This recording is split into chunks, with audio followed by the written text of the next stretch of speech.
হ্যাঁ, দুনিয়ার থেকে যখন রাসূল বিদায় হয়ে গেল, রাসূলকে যখন রওজা শরীফে শোয়া দিল, এর কিছুদিন পরে নবীর একজন আশিক বেলাল, হাবশি বেলাল কালো ছিল, চেহারাটা সুন্দর ছিল না, এমন কুচ্ছিত বেলাল। এত নিম্ন শ্রেণীর একজন লোক ছিল, তার বাবাও ছিল গোলাম, সেও গোলাম। মানুষের কাছে তার মূল্যায়ন না থাকলেও আমার মালিকের কাছে বেলালের সম্মান অনেক বেশি। বেলাল বলে, এক মদিনার মানুষের সুর, আমি মদিনায় যখন আজান দিছি, আমার নবীর পিছনে আমি একামত দিয়া নামাজ পড়ছি, আমি মুয়াজ্জিন, আমার নবী ইমাম রে। আজকে আমার নবী দুনিয়ার থেকে চলে গেছে, আমি যদি আজান দেই আর আমার নবীর চেহারাটা না দেখি, আমি বেলালের কলিজা পেটে জাগাতি শেষ হয়ে যাব। তাই আমার আর মদিনায় থাকতে ইচ্ছা নাই। মদিনার অলিতে গলিতে আমি যেদিকে তাকাই, আমি দেখি আমার নবী এই রাস্তা দিয়ে হাঁটছে গো, আমার নবী এই জায়গায় বসে আমাদেরকে বয়ান করছে, আমার নবী অমুক রাস্তা দিয়ে হাঁটছে, আমি এইগুলো আমার চোখের সামনে আমি আর বরদাস্ত করতে পারি না। নবীর বিরহ বেতায় বেলাল আর মদিনায় থাকতে পারলো না। মদিনায় থাকলো না কেন? কারণ বেলাল চিন্তা করলো, আমি এখানে থাকলে নবীর স্মৃতি আমার সামনে ভেসে আসবে। তাই বেলাল একদিন গাট্টি গুট্টা সব লইয়া মদিনা ছেড়ে সুদূর দামেস্কে চলে গেছে। এটা নবীর প্রতি মহব্বত আর মায়ায় বেলাল মদিনায় থাকতে পারলো না, দামেস্কে চলে গেছে। এই যুবক ভাইরা, রাসূলের ইতিহাস, সাহাবায়ে কেরামদের জীবনী পড়ে দেখছি, গোটা মদিনায় আল্লাহর রূল পড়ে যাইতো। মদিনায় বেলাল থাকলো না, চলে গেল। কিন্তু বেলালও বেশি দিন থাকতে পারলো না, 6 মাস হয়ে গেল।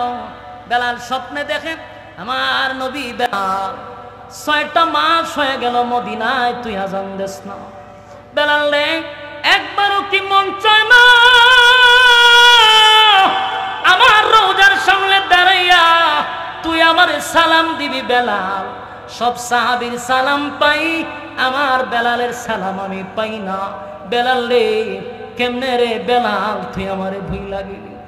এ বেলাল, আমি নবীর কথা কি তোর মনে পড়ে না?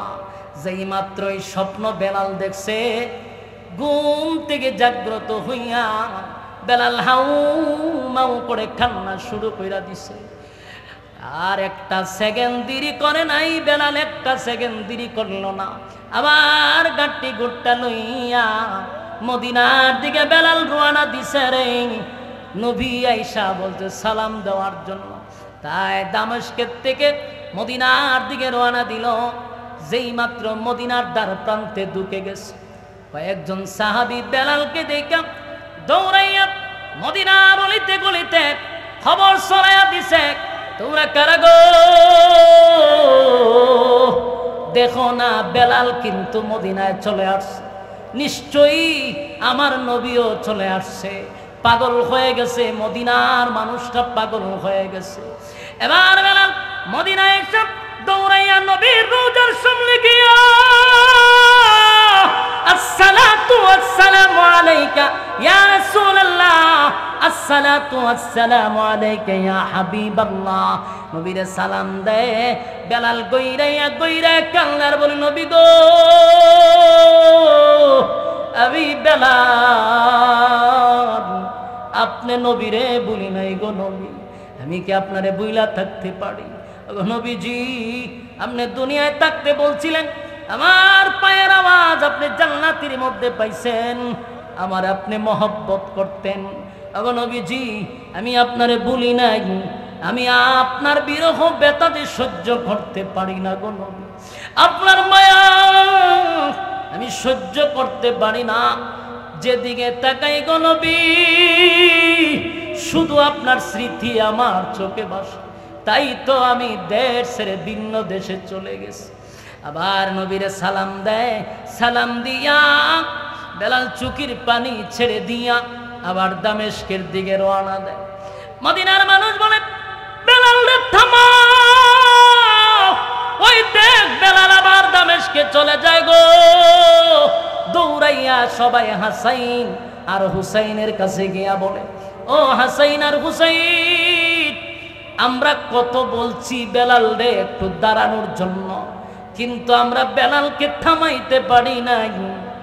তুমি হাসাইন আর হুসাইন নবীর নাতি হইয়া যদি বেলাল রে বলো তাহলে বেলাল দাঁড়াবে। সবার আবদার শুনিয়া হাসাইন আর হুসাইন দৌড়াইয়া বেলালের কাছে গিয়া দাঁড়াইছে। বেলাল রে বলে, বেলাল, মদিনার মধ্যে 6টা মাস হয়ে গেল, আপনি বেলালের আজান কিন্তু আমরা শুনতে পাই না।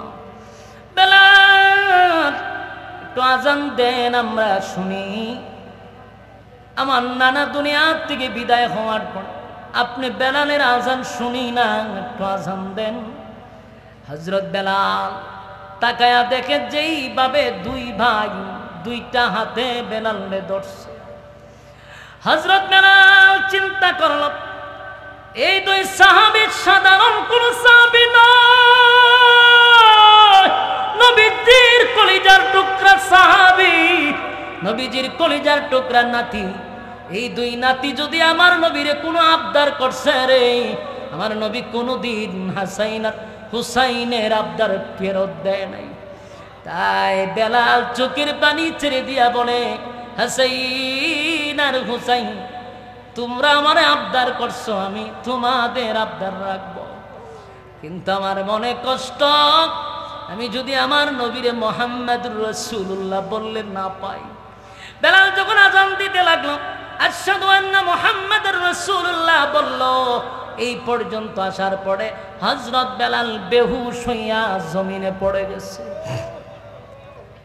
আর আল্লাহ বেলালের গলার মধ্যে এত পাওয়ার দিছিল, এত পাওয়ার, এত পাওয়ার, এত পাওয়ার, এত পাওয়ার, খালি গলায় বেলাল যখন আজান দিত প্রায় 40 কিলোমিটার পর্যন্ত আওয়াজ আল্লাহ পৌঁছায়া দিত।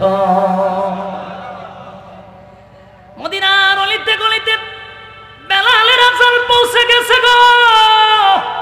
মদিনার নারী, শিশু, বাচ্চারা বেলালের আজান শুইনা পাগল পাগল হয়ে গেছে। 6 মাস পরে বেলালের আজান শুনছে। মদিনার অলিতে গলিতে ঘোষণা শুরু হয়ে গেছে, মা সন্তানকে নিয়ে ঘর থেকে বাহির হয়ে গেছে। ছোট ছোট বাচ্চারা, মহিলারা, বৃদ্ধরা ঘর থেকে পাগল পাগল হইয়া বাহির হইছে। ওই তাকায়া দেখো বেলালের আজান শোনা যায়, তার মানে বেলাল আসছে, আমার নবীও আসছে রে, নির্ঘাত আমার নবী চলে আসছে। পাগল পাগল হইয়া সব দৌড়াইয়া খানায় কাবার দিকে যায় গো। নবী আসছে, নবী আসছে, নবী আসছে, নবী আসছে, পাগল হইয়া যা গিয়া দেখে বেলাল বেহুশ হইয়া জমিনে পড়ে আছে। বেলাল আশহাদু আন্না মুহাম্মাদুর রাসূলুল্লাহ বলতেই আমার নবীর দিকে তাকাইতো। আজকে তাকায়া দেখে নবী নাই। বেলাল বরদাস্ত করতে পারল না, কলিজা পেটে যায়, বেলাল বেহুশ হইয়া পড়ে গেছে। এ যুবক বাবা, সাহাবীদের ইতিহাস পড়ে পাইছি, নবী দুনিয়ার থেকে বিদায় হওয়ার পরে সাহাবীরা কানলো, হযরত আবু বকর কানলো। যতদিন আবু বকর বেঁচে ছিল নবীর বেতায় ব্যতীত হইয়া কলিজাটা যেন পুড়ে গেছে। হযরত উমর কানলো, আবু বকর কানলো, আলী কানলো, ওসমান কানলো, বেলাল কানলো। আর 1400 বছর পরে নবীর ওফাতুন নবীর দিনে কেমনে রে আনন্দ মিছিল করি, ফিকাবের মধ্যে বক্স লাগাইয়া ডিজের মতো নাচানাচি করি, এটাকে আমি আশিকে রাসূল বলতে পারি না। রাসূলের মিলাদ নিয়ে আলোচনা করলে কি হয়? নফল ইবাদত বন্দেগীর সব হয়। আমরা কোনো সময় মিলাদুন নবী অস্বীকার করি না। মিলাদুন নবী যারা মানে না এরাও মুসলমান হতে পারে না, কারণ রাসূলের মিলাদ আপনাকে মানতে হবে।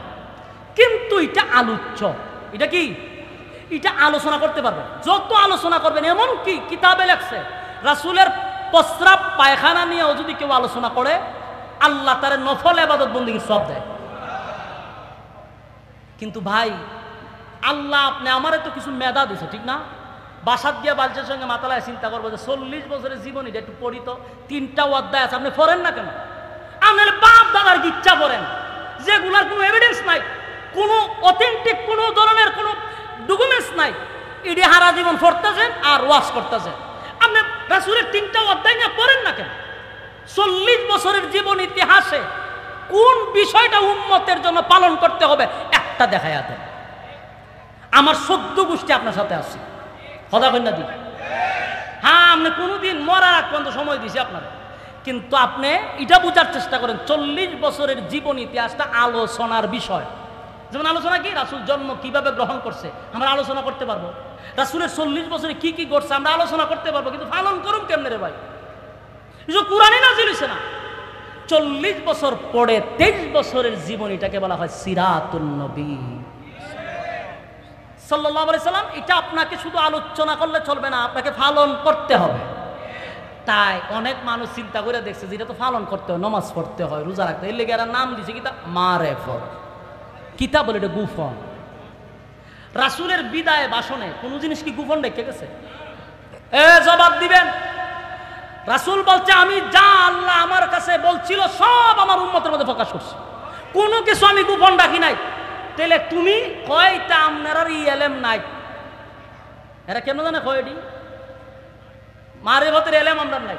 তো রাসূল সব প্রকাশ করে গেল, তোর কাছে বুঝি আলাদা ওহী নাজিল করছে? নাজিল করতে পারে, শয়তান আছে তো। এদেরকে যদি জিগায় নামাজ ফরজ না করে হয় মারেফত ওয়ালার নামাজ লাগে না, এটা আমরা সেই শরীয়তের কাজ শেষ করে পড়ছি।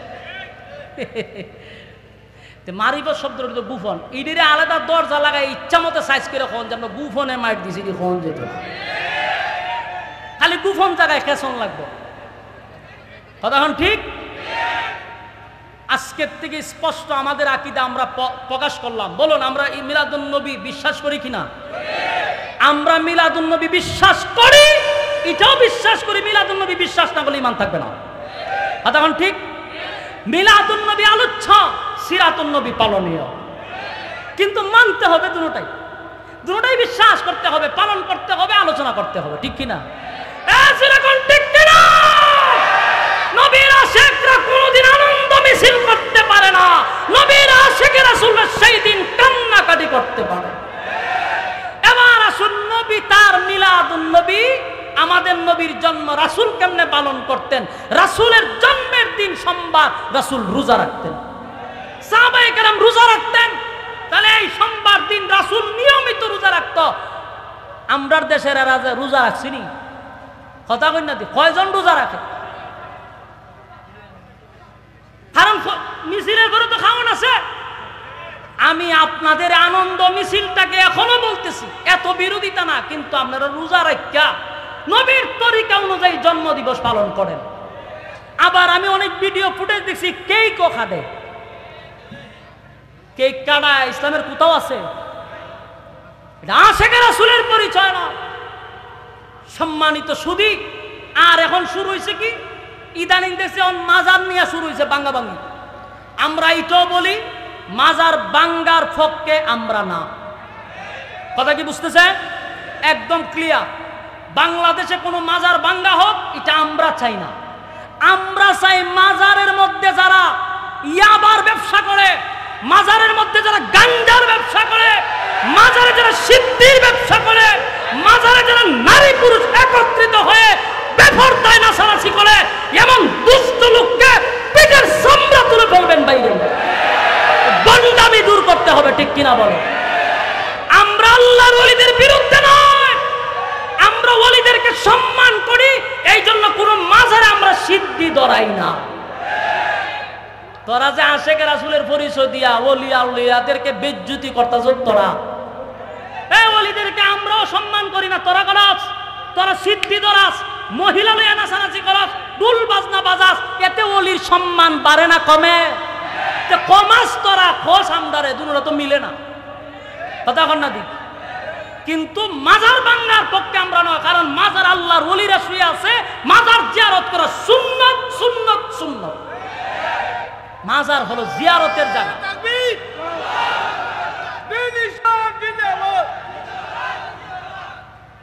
বলুন মাজার কিসের জায়গা? জিয়ারতের জায়গা। বলুন মাজার কিসের জায়গা? মাজার জিয়ারতের জায়গা। আমি নিজেও মাহফিল টাফিলে গেলে শাহজালাল মাজারের সাইডে বাড়ে গেলে আমি জিয়ারত করি, শাহপারানে গেলে জিয়ারত করি। ভাই আমরা তো জিয়ারত করা সুন্নত আমরা জানি, কিন্তু আমরা যে বিরোধিতা করি মাজারের ওলির বিরুদ্ধে নয়, মাজারে যে বন্ডামি হয় বন্ডামির বিরুদ্ধে। আর এই কথা মরার আগ পর্যন্ত বলে যাব, এটা বন্ধ হইতো না। আপনি বন্ডামি করবেন আর আমরা করবেন মাজার বিরোধী। সূরা মাজার বিরোধী না, মাজারের বন্ডামির বিরুদ্ধে। ওলির দরবারটারে তোরা নাফাক বানাইতেছস, অসম্মানিত তোরা করতেছস। আমি ঢাকা মিরপুর 1 নম্বরে 3 বছর ছিলাম, আমার বাসা ছিল শেরালি বাজার, কি কয় শালি মাজার, এর পাশে আমার বাসা ছিল। আমি যা দেখছি তা আপনারা অনেকে দেখেন নাই। ওখানে গিয়া দেখি এইভাবে টানা শুরু করছে, জট মট লাগাইয়া বেড়া বেড়ি জটা জডি টাইনা ছুটানি যায় না। তো জিগাইলাম ইটা খরচ করে কইতা না করলে বাবের জগতে যেমন যায় না। বলুন তো দেখি আমরা মাজারের পরিবেশ নষ্ট করছি না এরা করছে? এরা রে নবীর দুশ্মন কয় না, ওলির দুশ্মন কয় না, কয় আমরা রে। বুঝা গেল সন্দেহ আছে। আমার কথা কি কোনো বেজাল আছে? বাস্তব কইছি না অবাস্তব কইছি? আমরা কি সত্যিকারের ওলির বিরুদ্ধে, না মাজারের ভিতরে যারা ওলির মাজারকে যারা কবরকে নাফাক করতেছে তাদের বিরুদ্ধে? তাদের বিরুদ্ধে। স্পষ্ট না অস্পষ্ট? স্পষ্ট কথা। তাই আমরা এখনো বলি যারা মাজার ভাঙতেছে তাদের ব্যাপারে বলছি, মাজার ভেঙে আপনারা কি বুঝাইতে চাচ্ছেন সেটার পক্ষে আমরা নয়। যদি সত্যিকারে ওলি থাকে সেটা হেফাজত করা আমাদের দায়িত্ব, বন্ডামি দূর করা আমাদের দায়িত্ব। কিন্তু অনেক জায়গাতে আছে আসলে এটার মধ্যে কোনো ওলিয়া উলিয়া নাই, হুদাউদি একটা ব্যবসার জন্য রাস্তার পাশে একটা ডেক দিয়া তো রাখছে আর একটা কাপড় দিয়ে ঘুরে তো রাখছে, বাইঙ্গে দাদা আসলে কোনো খবর নাই। বাস্তব না বাস্তব? আমার এলাকাতে এক মাজার আছে, অনেকে কয় হুজুর আমরা সারা জীবন দিয়েছি বট গাছের নিচে একটা পাগল থাকতো, এটা জট মট লাগিয়ে থাকতো, এটা মরছে পরে এটা গাতায়া মাজার দাঁড়িয়েছে। এরকম বুয়া মাজার আছে না নাই? কিন্তু সত্যিকারের আল্লাহর ওলির মাজার যেখানে আছে সেখানে আমরা জিয়ারত করতে যাই। আমরা ওলিয়া উলিয়ার বিরুদ্ধে না। এই দেশে নবী রাসূল আসে নাই, এই দেশ ইসলাম প্রচার করছে ওলিয়া উলিয়ারা। অস্বীকার করার কোনো সিস্টেম আছে? আল্লাহ আমাদের বুঝা আমল করার তৌফিক দান করুক, আমিন।